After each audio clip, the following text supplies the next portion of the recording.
Hi everyone, I got a comment from one of my videos asking me if I would do a video comparing the United Federation of Planets from Star Trek against the Interstellar Alliance from Babylon 5. To do this video justice, the video will be divided into 3 sections. The first section will be explaining the background of these two powers. The second section will be comparing the two powers' technology. The third and last section will be explaining how these two powers would match up against each other if they were at war. Both of these powers are in the year of 2262. The United Federation of Planets was founded in 2161 by United Earth, the Vulcans, the Andorians, and the Tellarites. The Federation, which is sometimes referred to as a planetary government, agrees to be governed by a central government which is based on the same principles believed by all members of the Federation. They share knowledge and resources with each other, and every member in the Federation is governed by one government, and is defended by one defense force which is called Starfleet.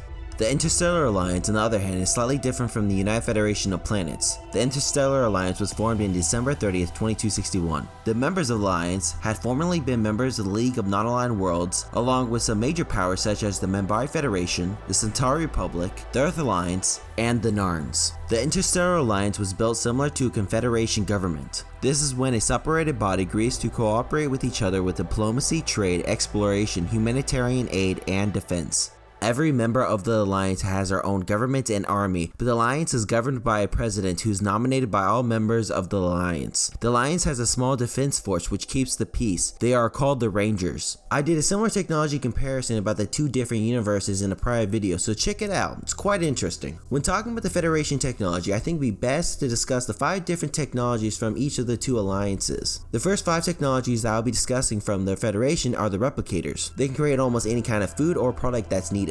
The second technology are transporters, which can convert a person or object into energy and then beam the energy into a desired location, which then changes the energy back into matter. The third technology are deflector shields, which is electromagnetic force field which shields the starship from destructive weapons. Of course, it depends on the power of the weapon, and the power of the deflector shield will determine whether the starship is destroyed or shielded. The fourth technology are Federation weapons, phasers, and Photon torpedoes. A phaser is a weapon that projects energy into a beam which can stun or destroy. A photon torpedo will release gamma radiation when it encounters matter or hard energy barriers, which will cause a massive explosion. The fifth technology is the medical tricorder, which is a portable device that is used to scan an individual that instantaneously gives a medical diagnosis.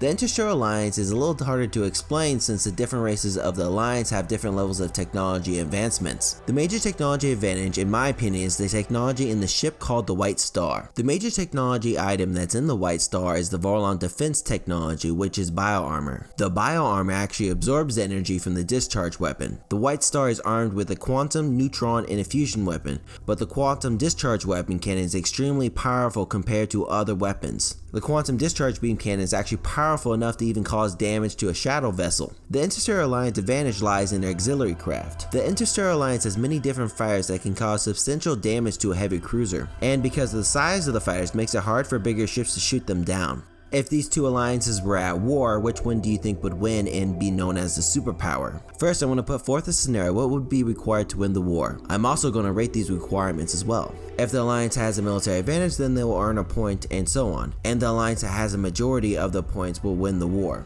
First, which alliance's military is unified under one chain of command? The answer is the Federation, which earns 1 point. The issue with the Interstellar Alliance is that the military is made up of different troops from different governments. A winning military cannot be divided, it must move as one.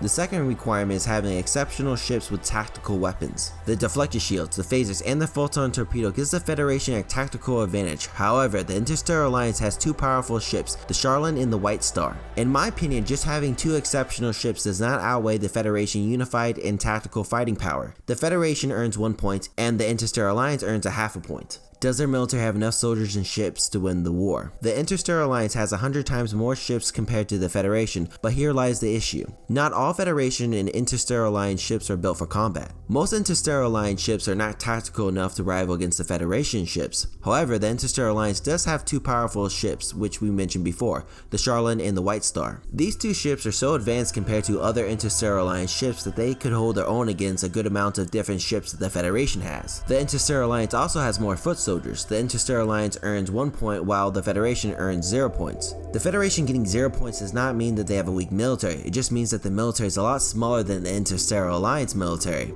The last requirement is, are their soldiers trained well enough to win the war? The Federation trains their military members to be explorers first and then soldiers second. The Interstellar Alliance troops are trained to be soldiers first. The only members of the Interstellar Alliance that are not trained to be soldiers first are the Rangers. They are trained to keep the peace and defend at the last resort. The Interstellar Alliance earns 1 point while the Federation earns a half a point. It looks like it's a tie, neither side would win.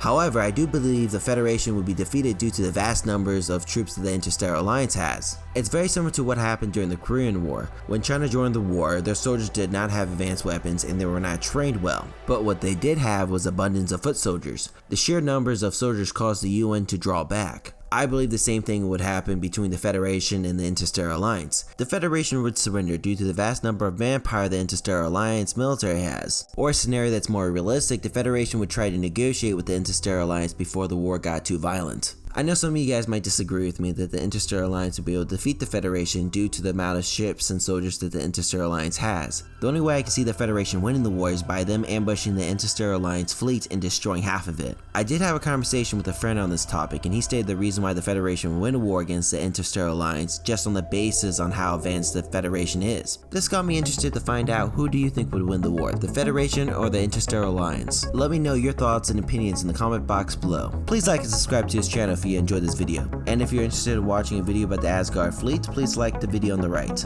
Thank you for watching Utopian Broadcast. I hope to see you guys next time on the Utopian Broadcast channel. Thank you.